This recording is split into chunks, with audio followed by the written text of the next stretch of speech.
Welcome to Vital Graphics viewers. HTML CSS की इस video के अंदर हम कंटेनर को डिवाइड करना सीखेंगे कि खुद का क्रिएट किया गया कंटेनर या अगर बूटस्ट्रैप का कंटेनर हो, अगर आप उसको डिवाइड करना चाहें तो किस तरीके से आप उसको डिवाइड कर सकते हैं। इस वक्त आपकी स्क्रीन के ऊपर एक डिज़ाइन शो हो रहा है। यहाँ पर इसकी जो टॉप सेक्शन है उसको अगर आप देखें तो ये तो बहुत आसान है, लेकिन बॉटम की सेक्शन को अगर आप देखें तो यहाँ पर दो हम इस बॉटम की जो सेक्शन है उसको पोजीशन के ज़रिए हम क्रिएट कर सकते हैं।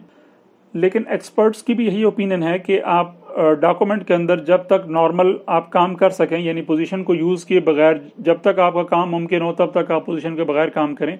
उसकी सबसे बड़ी रीज़न ये है कि जब आप पोजीशन को ज़्यादा इस्तेमाल करते हैं तो पोजीशंस एलिमेंट्स को डॉक्यूमेंट के फ्लो से आउट कर देती हैं, तो फिर बाद में डेवलपर्स के लिए बहुत मुश्किल हो जाता है कि बाद में वो उन एलिमेंट्स को कंट्रोल कर सकें। लिहाजा हम पोजीशन को यूज़ किए बगैर इस बॉटम के सेक्शन को हम क्रिएट करेंगे। इस डिज़ाइन को क्रिएट करने के लिए मैं यहाँ पर ब्रैकेट सॉफ्टवेयर को इस्तेमाल कर रहा हूँ और आप कोई सा भी कोड एडिटर जो है वो इस्तेमाल कर सकते हैं। सो चलिए स्टार्ट करते हैं।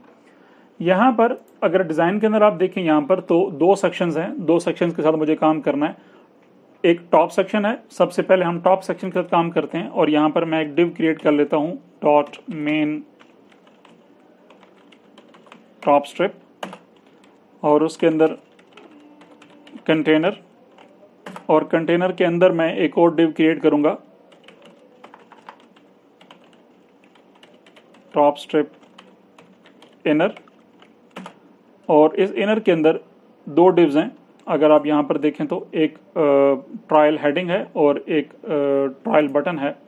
सो एक डिव का मैं नाम ट्रायल हेडिंग रख देता हूँ और दूसरी जो क्लास है उसका मैं यहाँ पर नाम ट्रायल बटन रख देता हूँ। ट्रायल हेडिंग के अंदर यहाँ पर मैं H4 इस्तेमाल करता हूँ, स्टार्ट फ्री ट्रायल, और जो ट्रायल बटन है अगर हम उसके अंदर देखें तो इसके अंदर मैं एंकर टैग को इस्तेमाल करता हूँ बटन के लिए, और यहाँ पर मैं इसको क्लास दिए देता हूँ, क्लास BTN ऑरेंज फिल,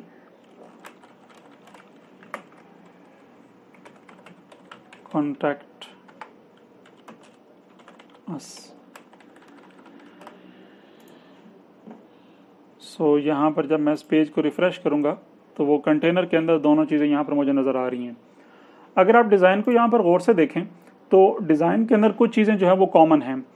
उन कॉमन चीज़ों के अंदर एक तो बटन्स हैं कि 3 बटन्स मुझे यहाँ पर शो हो रहे हैं, और उसके अलावा दूसरी चीज़ हमें यहाँ पर ये शो हो रही है कि दोनों सेक्शंस के दरमियान जो स्पेसिंग है, टॉप बॉटम की स्पेस ये ऑलमोस्ट सेम है। सो इस तरह की जो जेनेरिक चीज़ें होती हैं आप कोशिश करें कि डिज़ाइन क्रिएट करते हुए उन सारी चीज़ों को आप पहले से डिफ़ाइन कर लें, यानी उन सब की एक जेनेरिक क्लास डिफ़ाइन कर लें, और उन क्लास जब भी आपको उस तरह की स्टाइलिंग चाहिए होगी तो आप उस क्लास को कॉल करके तो वो जो स्टाइल है वो डिज़ाइन वहाँ पर क्रिएट कर सकते हैं। सो सबसे पहले मैं सेक्शन की जो स्पेसिंग है उसकी अगर बात करूँ यहाँ पर, तो बेहतरीन प्रैक्टिस ये है कि मैं यहाँ पर एक सेक्शन क्रिएट कर लेता हूँ डॉट सेक्शन स्पेस,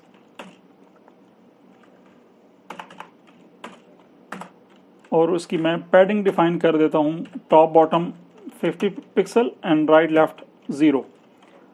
सो उसके बाद जब भी आपको किसी सेक्शन के दरमियान स्पेस चाहिए होगी तो ये सेक्शन स्पेस की जो क्लास है आप इसको जस्ट कॉल करेंगे, और यहाँ पर जो टॉप स्ट्रिप इनर है इसको सिबलिंग क्लास के तौर पर आप यहाँ दे देंगे। तो सेम जो स्टाइलिंग है जो कि आपने वहाँ पर डिफ़ाइन की है वो मेरे इस डिज़ाइन के अंदर इस तरीके से अप्लाई हो जाएगी। सो सेक्शन स्पेस के साथ हमने काम कर लिया। दूसरी जो चीज़ यहाँ पर हमें कॉमन नज़र आ रही है हमारे डिज़ाइन के अंदर वो बटन्स हैं। तो एक वेबसाइट के अंदर बहुत सारे बटन्स हो सकते हैं, लिहाजा आप ये भी कोशिश कीजिए कि जो बटन्स हैं उनको भी आप पहले से एक जेनेरिक क्लास के ज़रिए आप डिफ़ाइन कर लें। सो इसके लिए चूँकि मैंने यहाँ पर एक क्लास इसको दे दी है यहाँ पर BTN ऑरेंज फिल, सो मैं इसको यहाँ पर अपनी CSS के अंदर कॉल करता हूँ डॉट BTN ऑरेंज फिल। चूँकि ये एंकर टैग के अंदर है तो सबसे पहले मैं इसका डिस्प्ले इनलाइन ब्लॉक कर देता हूँ। उसकी वजह यह है कि जो एंकर टैग होता है वो बाय डिफ़ॉल्ट इनलाइन होता है। और उसके बाद मैं उसकी टेक्स्ट डेकोरेशन नन किए देता हूँ। यहाँ पर BGC मैं अपना कलर इस्तेमाल कर रहा हूँ FF9500 हेक्सा कोड के साथ। सो जब आप इसको यहाँ पर रिफ़्रेश करेंगे अपने डिज़ाइन के अंदर तो ये बैकग्राउंड कलर यहाँ पे शो हो रहा है। और इसके अलावा यहाँ पर जो टेक्स्ट का कलर है वो यहाँ पर मैं वाइट चाहता हूँ। सो वाइट मुझे वहाँ पर डिफ़ाइन कर दिया मैंने। इसके अलावा जो पैडिंग है उसको अगर मैं डिफ़ाइन करूँगा तो टॉप बॉटम की मुझे 10 पिक्सल जबकि राइट लेफ़्ट की 20 पिक्सल पैडिंग मुझे चाहिए। सो बटन को वो पैडिंग भी मिल जाएगी इस तरीके से। इसके अलावा यहाँ पर मैं बॉर्डर रेडियस भी 4 पिक्सल किए देता हूँ। और टेक्स्ट ट्रांसफॉर्म अपर केस यानी जो मेरे बटन्स होंगे उसके अंदर जो टेक्स्ट होगा वो अपर केस में होगा लाइक दिस। सो जब होवर करते हैं तो होवर करने के ऊपर जो उसकी टेक्स्ट डेकोरेशन है वो ख़त्म नहीं हुई, यानी जो बॉटम पे लाइन शो हो रही है अंडरलाइन हो रहा है। सो इस पर्पज़ के लिए हम इस पूरी जो डिव है इसको मैं यहाँ पर दोबारा से कॉल करूँगा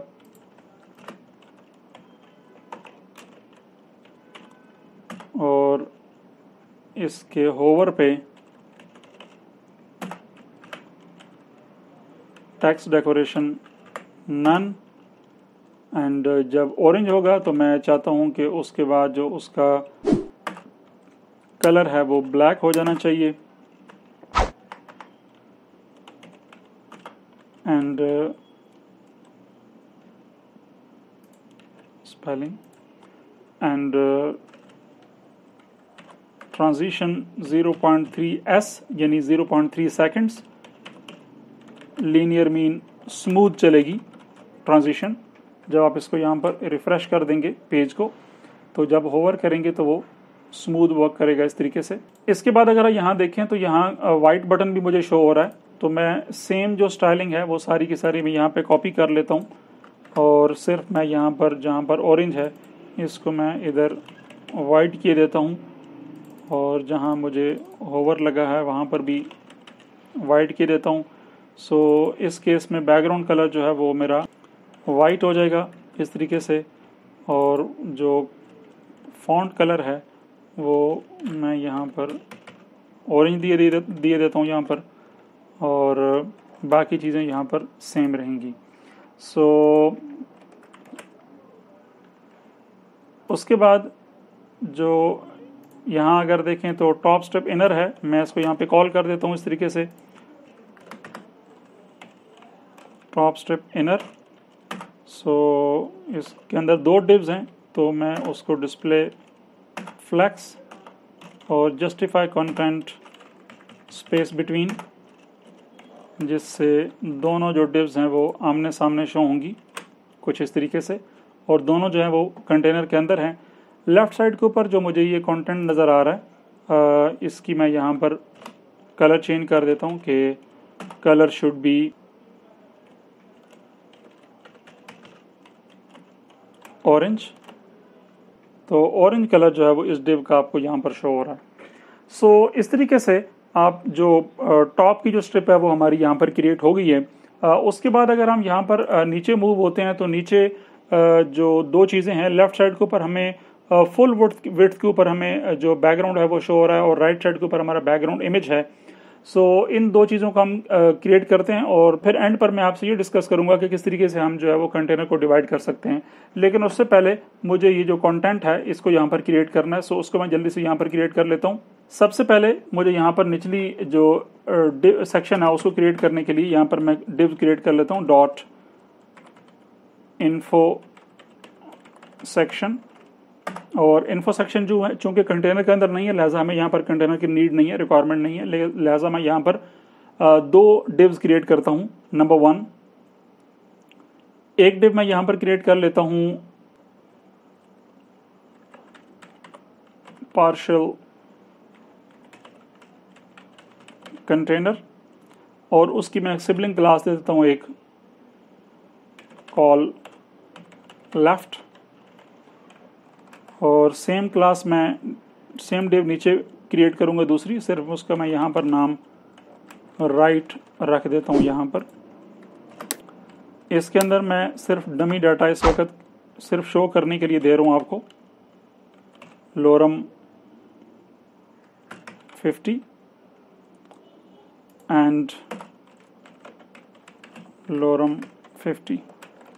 सो यहाँ पर ये दो चीज़ें मुझे शो हो रही हैं।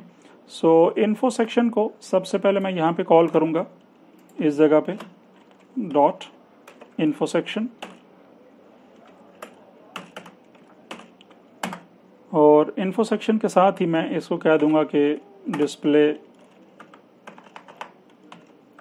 फ्लैक्स, और एक मेरा यहाँ पर लेफ़्ट कॉल है। लेफ़्ट कॉल से पहले मैं पार्शियल कंटेनर को यहाँ पे कॉल करूँगा। पार्शियल कंटेनर जो कि दोनों की सेम क्लास है, ऊपर की डिव और नीचे की डिव दोनों की। सो यहाँ पर मैं इसकी विड्थ डिफाइन कर देता हूँ कि फ्लैक्स 50% और मैक्सिमम विड्थ 50%। मैक्सिमम विड्थ का पर्पज़ ये है कि 50% जो उसकी विड्थ है वो हमने डिफ़ाइन कर दिया है कि उससे ज़्यादा किसी सूरत में जो है वो नहीं होनी चाहिए।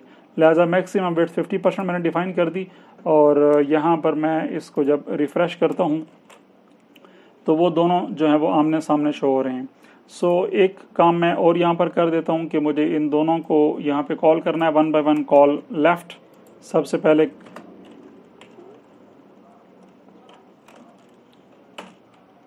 और BGC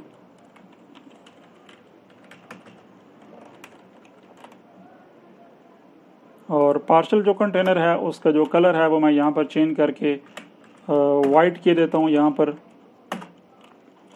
कि इसके अंदर जो पड़ा हुआ कंटेंट है उसका कलर वाइट होना चाहिए। और उसके बाद जो मैं यहाँ पर राइट साइड पे दूसरी मेरी डिव है विच इज़ कॉल राइट, उसको ही मैं यहाँ पे कॉल करता हूँ, और उसका जो कलर है वो मैं यहाँ से लेट्स सपोज ग्रे किए देता हूँ यहाँ पर। सो जब मैं इसको रिफ़्रेश करता हूँ इस तरीके से, तो वो दोनों डिव्स जो हैं वो राइट लेफ़्ट पे क्रिएट हो गई हैं, और इस वक्त उनका जो बिहेवियर है वो मुझे इस तरीके से शो हो रहा है बिकॉज वो फ्लैक्स के अंदर हैं दोनों। इन दोनों की जो स्पेसिंग है वो भी मुझे यहाँ पर क्रिएट करनी है, जैसे ऊपर मैंने सेक्शन स्पेस के ज़रिए स्पेस इंक्रीज़ की थी। लिहाजा इसी सेक्शन स्पेस की जो क्लास है जिसको मैंने यहाँ CSS के अंदर स्टाइल कर रखा है, इसको मैं यहाँ पे कॉपी किया, और ये कॉल लेफ़्ट इसको भी सेक्शन स्पेस, और कॉल राइट इसको भी यहाँ पर सेक्शन स्पेस देके टॉप बॉटम की जो पैडिंग है वो मैं यहाँ पर इंक्रीज़ कर देता हूँ इस तरीके से। सो अब मैं जो है वो बाकायदा कंटेंट की तरफ यहाँ पर आता हूँ, उसको मैं यहाँ पर क्रिएट करता हूँ। उसके लिए सबसे पहले यहाँ पर H4 के साथ मैं काम करता हूँ, यहाँ पर H4 और बेसिक इन्फो, और उसके बाद मैं यहाँ पर कंटेंट को देख लेता हूँ कि मुझे ऑलमोस्ट कितना कंटेंट चाहिए बेसिक इन्फो के बाद। तो ये कुछ कंटेंट है जिसको मैं P के टैग के अंदर रख देता हूँ, लोरम 70। तो 70 वर्ड्स जो हैं वो यहाँ पर क्रिएट हो गए, और इसके बाद यहाँ पर अगर बॉटम पर देखें तो मुझे चूँकि ये वाइट बटन चाहिए, सो उसकी स्टाइलिंग यहाँ मैं वाइट बटन की सूरत में यहाँ पर कर चुका हूँ इस जगह पे। लिहाजा इसी क्लास को मैं यहाँ पर कॉपी कर लूँगा, और उसको मैं यहाँ पे एंकर टैग के अंदर कॉल करूँगा इस तरीके से। Class should be BTN white fill, और इसके अंदर मैं यहाँ पर रीड मोर इस बटन का कंटेंट है। सो उसको जब आप ब्राउज़र में जाकर रिफ़्रेश करेंगे तो ये बिल्कुल सही जो स्टाइलिंग है जो कि मैंने पहले से क्रिएट करके रखी थी वो चीज़ यहाँ पर क्रिएट हो गई है। राइट साइड का जो सेक्शन है उसको भी यहाँ पर मैं क्विकली क्रिएट कर लेता हूँ। तो राइट साइड की सेक्शन के लिए सबसे पहले मुझे इस एरिया में आना है, और यहाँ से मैं P के टैग को रिमूव करता हूँ बिकॉज ये डमी टेक्स्ट था यहाँ पर। सो यहाँ पर भी H4, और मैं कंटेंट देख लेता हूँ कि यहाँ पर क्या लिखा है। तो यहाँ पर सबमिट योर एप्लीकेशन है, तो मैं इसके अंदर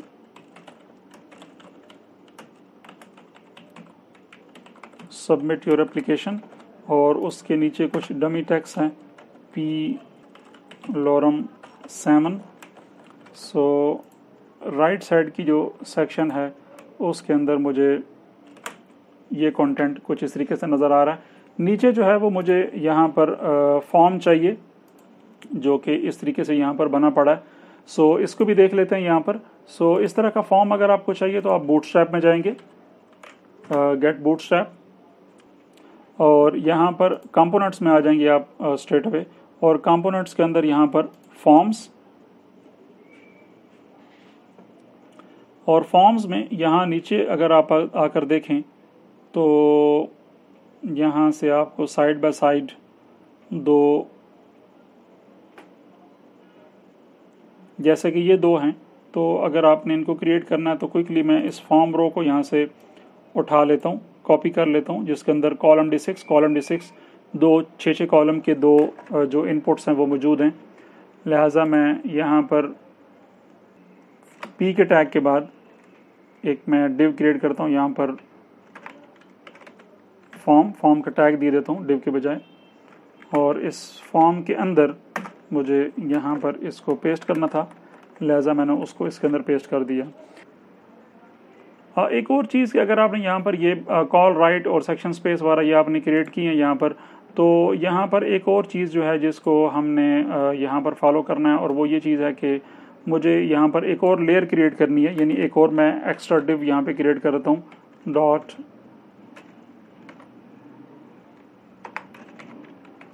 सबमिशन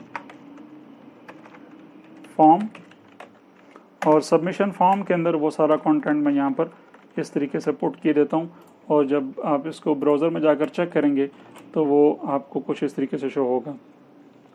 तो मेरा जो डिज़ाइन है अगर उसको देखें तो यहाँ पर उसके जो लेबल्स हैं वो शो नहीं हो रहे, बल्कि प्लेस होल्डर के अंदर ये कंटेंट शो हो रहा है। तो मैं यहाँ पर लेबल्स जो हैं उनको रिमूव किए देता हूँ। तो एक लेबल जो है वो मुझे यहाँ पर शो हो रहा है, और दूसरा जो लेबल है वो मुझे यहाँ पर शो हो रहा है। जो पासवर्ड है ऐसी कोई चीज़ नहीं है, लिहाजा मैं इसकी जो टाइप है वो भी टेक्स्ट किए देता हूँ इस तरीके से। और उसके बाद अगर आपने इनको 2 और 3 टाइम्स कॉपी करना है तो इन दोनों जो कॉलम्स हैं उनको मैं कॉपी करता हूँ, तो 2 और रो क्रिएट होगी। डिज़ाइन जो है वो कुछ इस तरीके से आपको यहाँ पर शो होगा। सो अब इसका जो बैकग्राउंड कलर है वो मुझे यहाँ पर रिमूव करना है। तो बैकग्राउंड जो है वो रिमूव करने के लिए सबसे पहले मैं यहाँ पर फॉर्म कंट्रोल को कॉल करूँगा, चूँकि वो इनपुट है।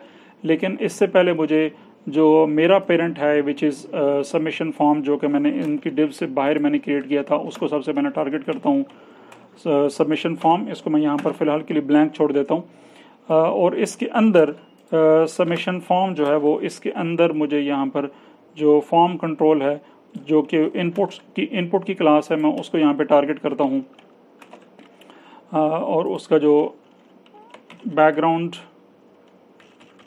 कलर ट्रांसपेरेंट मैं किए देता हूँ ताकि उसका जो इनसाइड कलर है वो मुझे यहाँ पर शो ना हो। सो यहाँ पर आपने देखा कि उसका जो कलर है वो यहाँ पर रिमूव हो गया। और उसके बाद हमें यहाँ पर बॉटम पे एक बटन जो है वो रिक्वायर्ड है। तो बटन हमारा अगर डिज़ाइन को देखें तो यहाँ पर फिर से ऑरेंज है। सो इसी ऑरेंज बटन को मैं यहाँ पर क्रिएट कर लेता हूँ। तो जहाँ पर हमारा फॉर्म का टैग जो है वो एंड हो रहा है, तो फॉर्म के टैग के बाहर इस जगह पर हमें बटन चाहिए। सो मैं यहाँ पर एक डिव क्रिएट करता हूँ जिसका मैं नाम रखता हूँ कि सबमिट बटन, और सबमिट बटन को यहाँ पर मैं एंकर टैग के अंदर रखता हूँ, और इसको मैं सबमिट मैंने अंदर कंटेंट पुट कर दिया, और क्लास मैं इसको दे दूँगा BTN ऑरेंज फिल। तो क्लास सही देने की वजह से मुझे वो दोबारा से नहीं टाइप करना पड़ रहा। तो अब 2 चीज़ें रह गई हैं। एक तो यहाँ बॉटम पे मुझे जो बैकग्राउंड है वो मुझे यहाँ पर इंसर्ट करना है। तो बैकग्राउंड जो है उसके लिए भी एक ट्रिक है, और वो ट्रिक ये है कि आप कोशिश करें, और बेहतरीन और बेस्ट प्रैक्टिस जो है वो ये है कि जो सिर्फ बैकग्राउंड की जो प्रॉपर्टी है वो आप यहाँ पर जो HTML है उसके अंदर देंगे आप। उसकी वजह ये है कि अगर इन फ्यूचर उसके क्लिक के ऊपर या किसी चीज़ के ऊपर बैकएंड डेवलपर को अगर कोई काम करना पड़ जाए तो वो ताकि इजीली इस इमेज को एक्सेस कर ले। अगर यही प्रॉपर्टी आप CSS के अंदर देंगे तो वहाँ पर बैकएंड डेवलपर के लिए कुछ इश्यूज जो हैं वो क्रिएट हो सकते हैं। So background image, so background image जो है वो मेरे पास यहाँ पर अवेलेबल है। इसका मैं URL ले लेता हूँ यहाँ पर, और असेट्स के अंदर मेरे पास इमेजेस, और इमेजेस के अंदर ये acrepairing.jpg के नाम से एक इमेज मौजूद है जो कि यहाँ पर शो हो जाएगा। इसको रिफ़्रेश करेंगे तो ये इमेज मुझे यहाँ पर शो हो रहा है। इसका बैकग्राउंड जो है मुझे यहाँ पर रिमूव कर देना, जो कि हमने यहाँ पर ग्रे रखा था, विच इज़ दिस वन। और ये चूँकि हमने कॉल राइट को दे के रखा हुआ है तो थोड़ी सी मैं यहाँ पर सेटिंग के देता हूँ कि background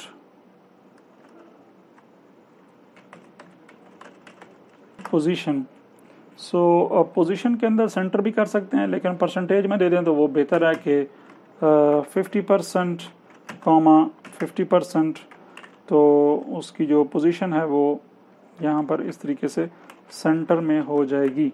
so that would be showing like this. और उसके बाद जो भी इसकी विड्थ है उसके अंदर अगर मैं इमेज को लाना चाहता हूँ उसकी जो डायमेंशंस हैं उनको ख़राब किए बगैर, तो मैं यहाँ पर बैकग्राउंड साइज कवर कर देंगे यहाँ पर, और एक और प्रॉपर्टी भी एहतियातन दिए देते हैं,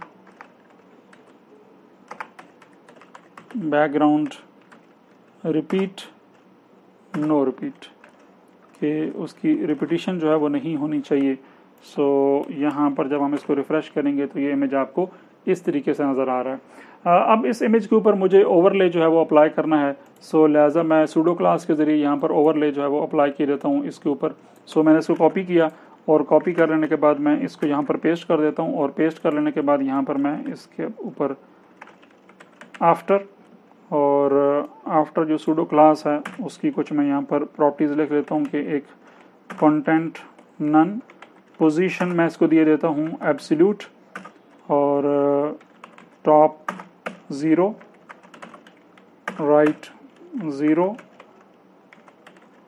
बॉटम 0 एंड लेफ्ट 0, और BGC यहाँ पर मैं RGBA दे देता हूँ, रेड ग्रीन ब्लू और अल्फ़ा, और यहाँ पर मैं इसकी वैल्यूज़ ब्लैक में रखता हूँ 0,0,0, और लास्ट वैल्यू जो होती है, पहली 3 वैल्यूज़ RGB यानी कि रेड ग्रीन एंड ब्लू, और जो चौथी वैल्यू होती है वो ओपेसिटी की होती है, सो 0.7, क्योंकि ओपेसिटी जो है वो बिटवीन 0 एंड 1 जो है वो ट्रैवल करती है उसकी जो वैल्यूज़ हैं। सो वो भी चीज़ मैंने यहाँ पर दे दी। पोजीशन एब्सोल्यूट भी होगा, लेकिन एक चीज़ की कमी है, और वो ये है कि जो बैकग्राउंड जो कॉल राइट है इसको मैंने यहाँ पर पोजीशन रिलेटिव नहीं दी, बिकॉज जो एब्सोल्यूट होती है वो अपने पेरेंट के रिलेटिव होती है अगर आप उसको रिलेटिव दे दें तो। सो मैंने इसको यहाँ पर पोजीशन रिलेटिव दे दी इस तरीके से। सो अब जब मैं इसको यहाँ पर रिफ़्रेश करूँगा तो आप देख रहे हैं कि जो ओवरले है वो इस इमेज के ऊपर यहाँ पर अप्लाई हो गया। लेकिन एक इशू हो गया यहाँ पर, और वो इशू जो है ये है कि जो आपका टेक्स्ट है, कंटेंट है, वो सिलेक्ट नहीं हो रहा, और इवन वो प्रॉपर शो भी नहीं हो रहा बिकॉज वो ओवरले से नीचे चला गया है। सो यहाँ पर भी एक छोटी सी जो ट्रिक है उसको आप देखिए कि अगर ऐसी सिचुएशन पैदा हो जाए तो फिर आपने क्या करना होता है। बेसिकली आप यहाँ पर इनको 3 चीज़ें मत कंसिडर कीजिए कि जो इमेज है वो और है, ओवरले और है, और जो ऊपर फॉर्म है वो और है। ये तीनों चीज़ें 3 नहीं है बल्कि टोटली 2 हैं, बिकॉज जो इमेज है, इमेज के ऊपर ही ओवरले है जो कि उसी के आफ्टर पर लगा हुआ है, तो इमेज और ओवरले बेसिकली एक ही चीज़ें हैं। सो पीछे हमारे पास एक ही चीज़ रहेगी जो कि फॉर्म है। तो ये जो फॉर्म है बेसिकली ये सबमिशन फॉर्म जो एक मैंने क्लास यहाँ पे कॉल की थी, चूँकि वो उसके अंदर पड़ा हुआ है इस क्लास के अंदर, तो मैं यहाँ पर इसको पोजीशन जो है वो रिलेटिव दे देता हूँ। जितनी पोजीशंस हैं उन सारी पोजीशन के अंदर 2 पोजीशंस ऐसी हैं जो एलिमेंट्स हैं उनको डॉक्यूमेंट के फ्लो से आउट नहीं करती। एक पोजीशन स्टैटिक है, वो तो होती ही डिफ़ॉल्ट है, और दूसरी पोजीशन रिलेटिव है।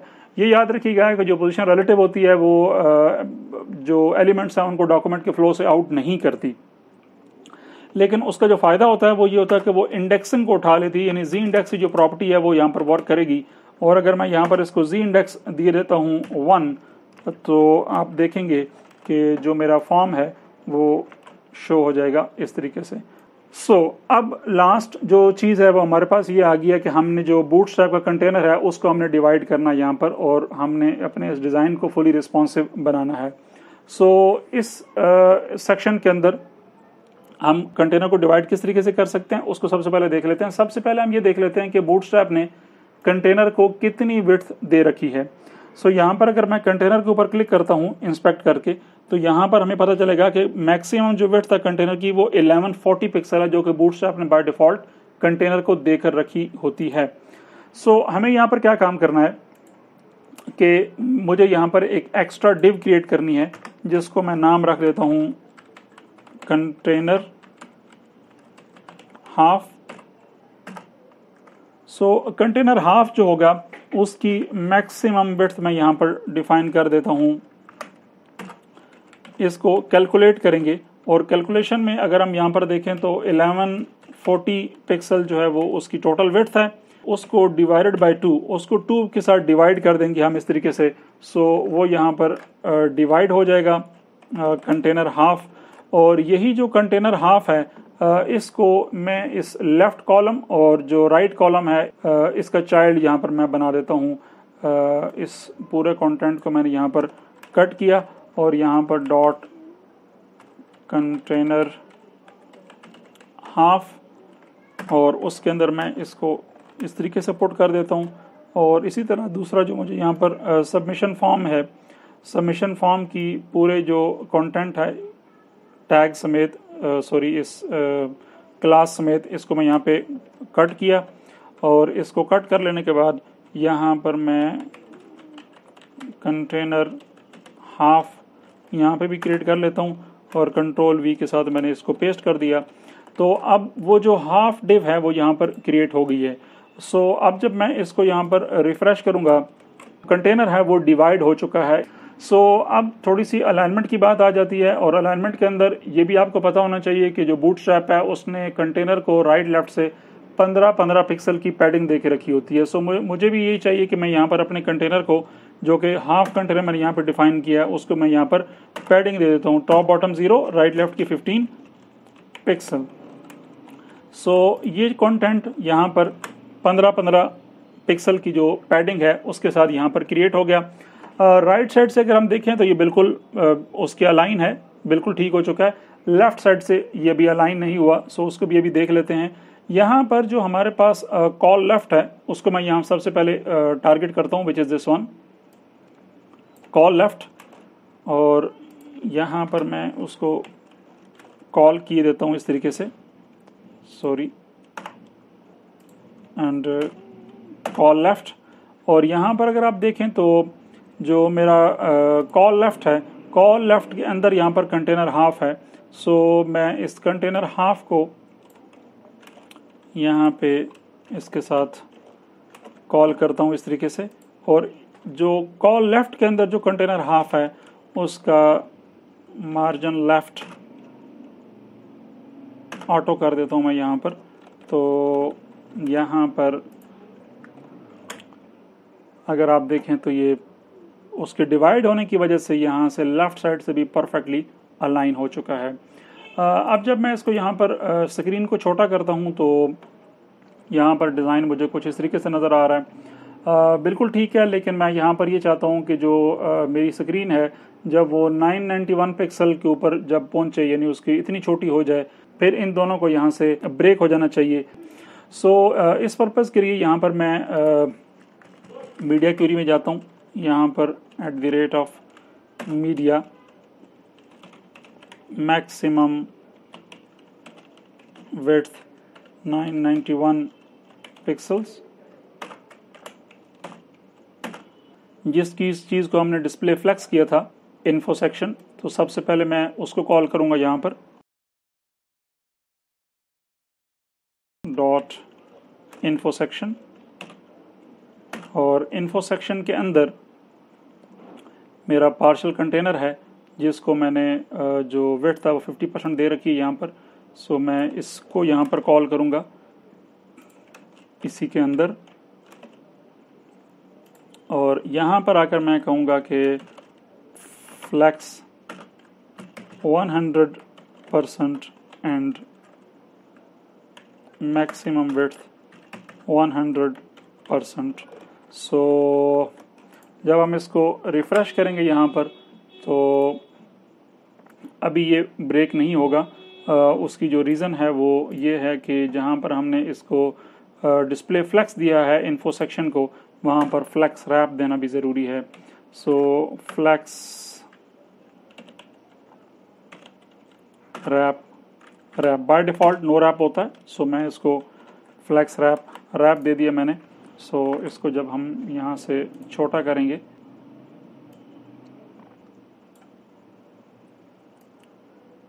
यहाँ पर अगर आप देखें तो वो ब्रेक हो चुका है इस जगह पर आकर। तो मेरा जो कंटेनर हाफ था उसको मैंने मार्जिन लेफ्ट ऑटो दे के रखा हुआ था जो कि लेफ्ट कॉलम के अंदर था। सो उसको मैं यहाँ पर फिर से कॉल करूँगा इस तरीके से, कंट्रोल C फॉर कॉपी, या स्ट्रेट अवे आप यहाँ पर जो कंटेनर हाफ है उसको स्ट्रेट अवे यहाँ पर नीचे कॉल कर लीजिए इस तरीके से कि कंटेनर हाफ जब 991 पिक्सल ब्रेक पॉइंट के ऊपर पहुँचे तो उसका मार्जिन जो है वो 0 ऑटो हो जाए, यानी ये दोनों कंटेंट हैं वो बिल्कुल सेंटर में आ जाएं। सो अब जब इसको आप रिफ़्रेश किया और जब छोटा करेंगे तो आप ये देख लें कि जब आप इस पॉइंट के ऊपर पहुंचते हैं तो वो दोनों ब्रेक होकर बिल्कुल सेंटर के अंदर शो हो गए हैं कुछ इस तरीके से। और यहाँ पर आप डिज़ाइन को देख रहे हैं कि डिज़ाइन जो है वो आपका फुली रिस्पॉन्सिव है। सो ये कुछ टिप्स एंड ट्रिक्स और कुछ चीज़ें जो है मैंने आज की वीडियो के अंदर आपके साथ डिस्कस की हैं। मुझे उम्मीद है आज की ये वीडियो आपको बहुत पसंद आई होगी। इस चैनल को ज़रूर सब्सक्राइब कीजिए और बेल का बटन ज़रूर प्रेस कर दीजिए ताकि आने वाली वीडियोस आपको मिलती रहें। आपका बहुत बहुत शुक्रिया।